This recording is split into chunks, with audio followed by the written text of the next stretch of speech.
जय हिंद दोस्तों, स्वागत है आप सभी का आपके परिवार ओनली सिविल सर्विस गिरी पर। तो दोस्तों, जैसा कि हम लोग प्रैक्टिस सेट देख रहे थे यूपीपीएससी यूपीएससी का, तो अगर आप एलिजिबल हैं तो फॉर्म को फिलअप कर दीजिए। और ये हम लोग प्रैक्टिस सेट देख रहे हैं, सोर्सेज इसका यूपीएससी का है। तो बेहतरीन है क्वेश्चन, इससे क्वेश्चन बनते हैं यूपीपीएससी में भी, पीसीएस एग्जाम के लिए भी, और बहुत ही महत्वपूर्ण रहने वाला है। दोनों का लेवल एक ही है। तो चलिए देखते हैं, शुरू करते हैं। वीडियो शुरू करें उससे पहले अगर आप चैनल पर नए हैं तो प्लीज़ आप सब्सक्राइब कर लीजिए, नोटिफिकेशन बेल को ऑन कर लीजिए, ऑल पे क्लिक कर लीजिए, जिससे आपको समय से पर नोटिफिकेशन मिलता रहे। और चलिए देखते हैं, शुरू करते हैं। निम्नलिखित कथनों में से कौन सा एक कथन सही नहीं है? कौन सा एक कथन सही नहीं है, ये हमें बताना है। पुष्यमित्र शुंग ने 2 अश्वमेध यज्ञ कराए थे, ये सही बात है ना।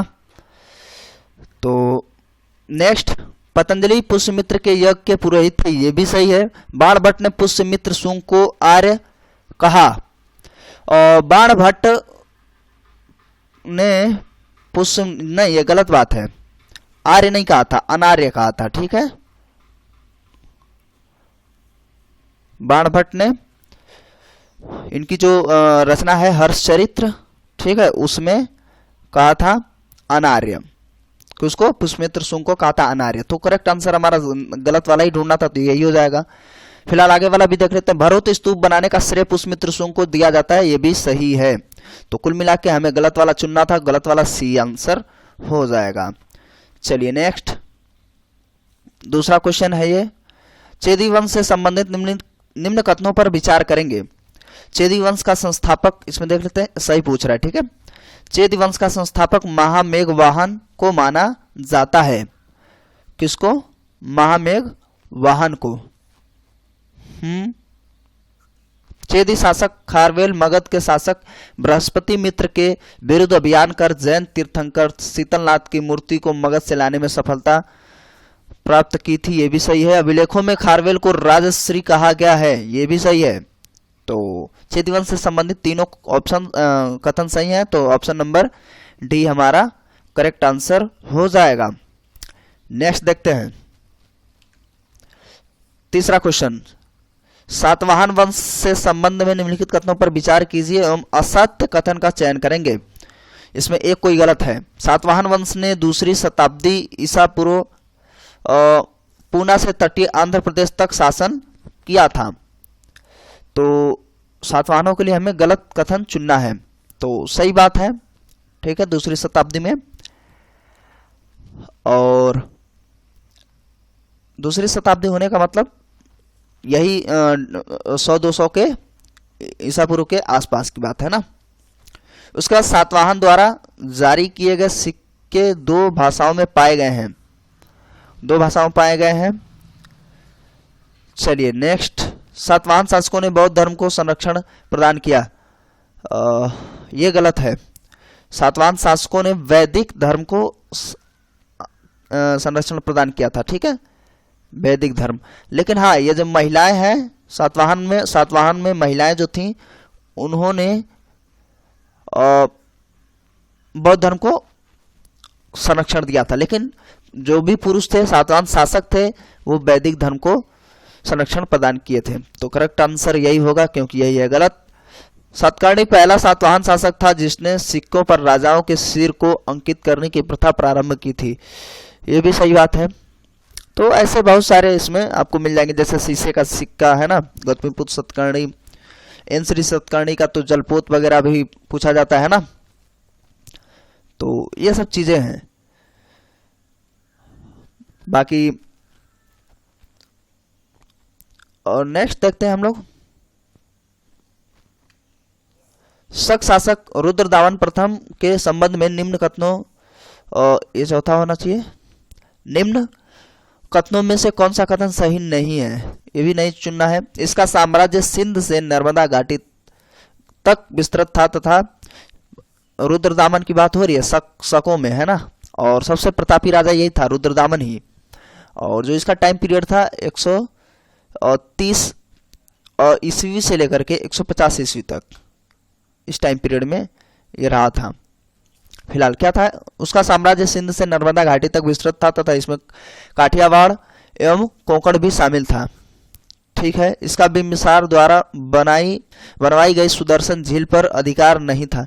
ये कौन सा मतलब है, बिंबिसार द्वारा मतलब क्या है, ऐसे ही गलत है। बिंबिसार ने बनवाया नहीं था, चंद्रगुप्त मौर्य ने बनवाया था, और जिसको बनवाया था इनके जो सेनापति थे, हम कहते तो सेनापति गवर्नर कह सकते हैं, पुष्यगुप्त। ठीक है, पुष्यगुप्त ने बनवाया था सौराष्ट्र में। ठीक है, सुदर्शन झील। और अगर हम बात कर लें गुप्तों में, तो गुप्तों में फिर स्कंदगुप्त ने इसी सुदर्शन झील का जीर्णोद्धार करवाया था, और उस समय उसका जो सौराष्ट्र का गवर्नर था उसके लड़के ने करवाया था, है ना। सौराष्ट्र का गवर्नर जो था प्रणदत्त, उसका पुत्र जो चक्रपाली था उसने करवाया था फिर से जीर्णोद्धार। तो ये पूछ लेता है, तो यही गलत हो गया ना, यही हमारा आंसर हो गया। फिलहाल नेक्स्ट देख लेते हैं। उसने संस्कृत भाषा को संरक्षण प्रदान की, रुद्रदामन। सही बात है, अब सही होना चाहिए और क्या, सब सही होगा।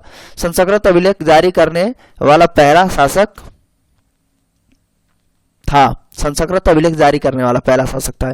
देखिए कितना मस्त पॉइंट है ना दोनों।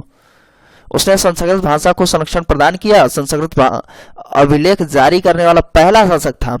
ठीक है, और बहुत ज्यादा महत्वपूर्ण रहने वाले हैं दोनों पॉइंट। तो करेक्ट आंसर हम लोग का बी हो जाएगा, क्योंकि यही गलत है, गलत ही हमें चुनना था। नेक्स्ट, हूण आक्रमण के संदर्भ में निम्नलिखित कथनों पर विचार करेंगे। ठीक है, हूणों के लिए हमें विचार करना है इसमें। कुमारगुप्त के शासन के अंतिम वर्षों में हूणों के एक सहयोगी पुष्यमित्रों का आक्रमण हुआ। हूणों का आक्रमण कुमारगुप्त से हल्का फुल्का शुरू होता है, लेकिन एटलीस्ट लास्ट में जाकर के अगर हम बात कर लें स्कंदगुप्त के बारे में, तो उसके समय बहुत ज़्यादा, कुमारगुप्त के बाद सबसे ज़्यादा हूणों का आक्रमण हुआ था। तो सही है।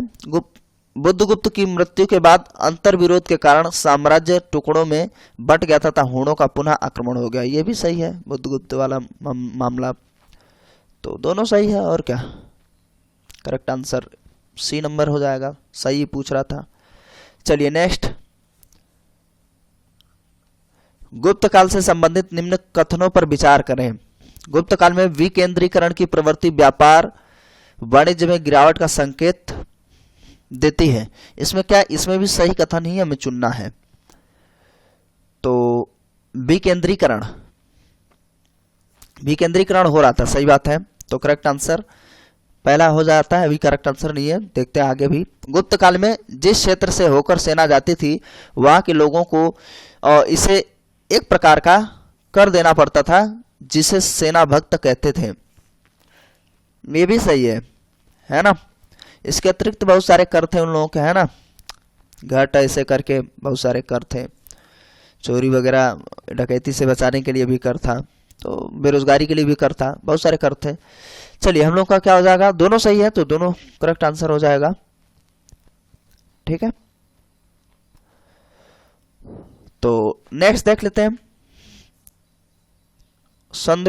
समुद्रगुप्त ने से संबंधित निम्न कथनों पर विचार करेंगे। समुद्रगुप्त ने उत्तर राज्यों के 9 शासकों को पराजित किया।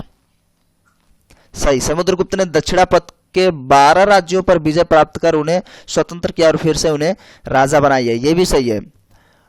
समुद्रगुप्त, ये दोनों सही हो जाएंगे, फिर करेक्ट आंसर सी हो जाएगा। हाँ, सही पूछा है। समुद्रगुप्त को इसीलिए भारत का नेपोलियन कहा जाता है ना।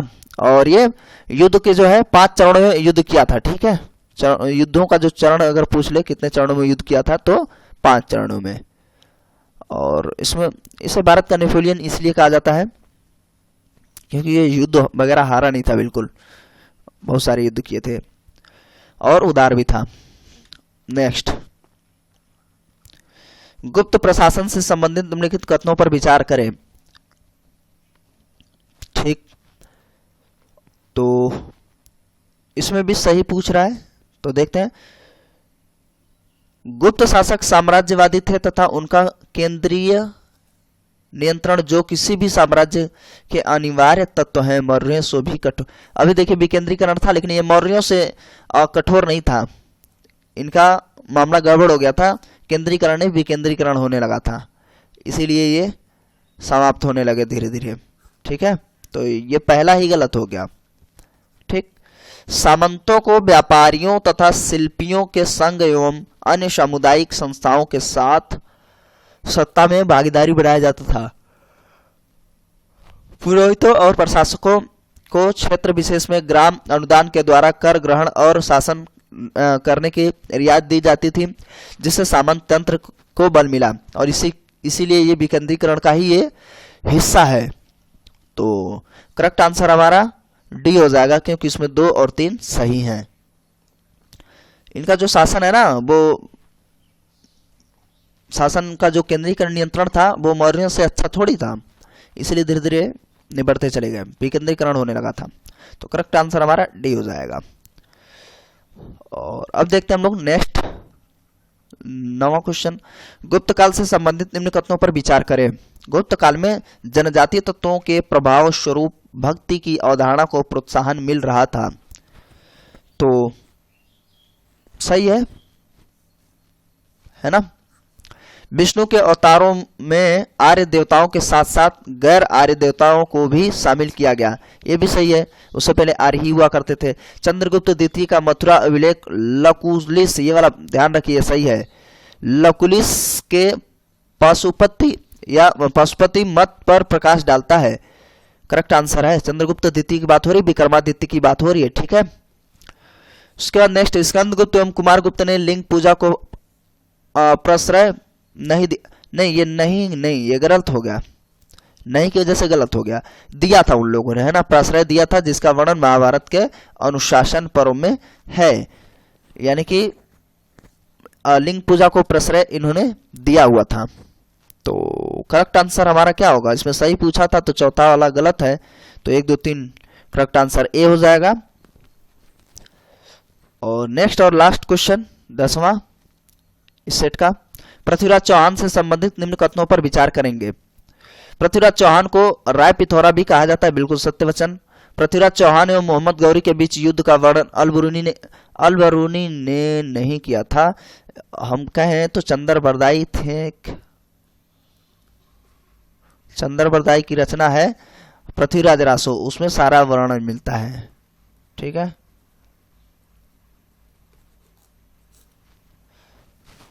और ऐसे बहुत सारे रासो थे, फिलहाल ये पृथ्वीराज रासो पृथ्वीराज चौहान की जीवनी थी पूरी हम कहें तो। उसके बाद जयचंद की मदद से पृथ्वीराज चौहान ने मोहम्मद गौरी को परास्त, जयचंद तो धोखा दिया था, पृथ्वीराज चौहान ने मोहम्मद गौरी को कहाँ परास्त किया, दूसरी बार में द्वितीय विश्व युद्ध में, सॉरी यानी कि दूसरे युद्ध में, पानीपत के दूसरे युद्ध में और जयचंद ने मदद की थी मोहम्मद गौरी की, और बाद में फिर मोहम्मद गौरी भी इनको निपटा देते हैं ना, ससुर थे जयचंद पृथ्वीराज चौहान के। तो ऐसा कुछ मैटर था जिसकी वजह से पृथ्वीराज चौहान की हार हो जाती है और मृत्यु के लिए थोड़ा सा मतभेद है। तो फिलहाल दूसरे युद्ध में, पानीपत के दूसरे युद्ध में पृथ्वीराज चौहान की हार हो जाती है। ठीक है, तो ये भी गलत है और ये भी गलत है, तो सही पूछा था तो सही केवल पहला है, तो करेक्ट आंसर हमारा पहला हो जाएगा। तो कैसा लगा वीडियो आप कमेंट करके जरूर बताएंगे, और साथ ही एक चीज और कमेंट कर देंगे आप कि पृथ्वीराज चौहान तथा मोहम्मद गौरी के बीच में जो प्रथम और द्वितीय युद्ध हुए थे तो वो किस वर्ष हुए थे, वो आप कमेंट करके बता सकते हैं। और वीडियो कैसा लगा ये भी आप कमेंट करेंगे। दोस्तों के साथ ज़्यादा से ज़्यादा शेयर कर दीजिए। अभी भी चैनल को आपने सब्सक्राइब नहीं किया हुआ है तो प्लीज़ आपसे रिक्वेस्ट है कि आप चैनल को सब्सक्राइब कर लीजिए, नोटिफिकेशन बेल को ऑन कर लीजिए, ऑल पे क्लिक कर लीजिए, जिससे आपको और समय समय पर नोटिफिकेशन मिलता रहे। मिलते हैं अगले वीडियो में, तब तक के लिए नमस्कार, जय हिंद, जय भारत।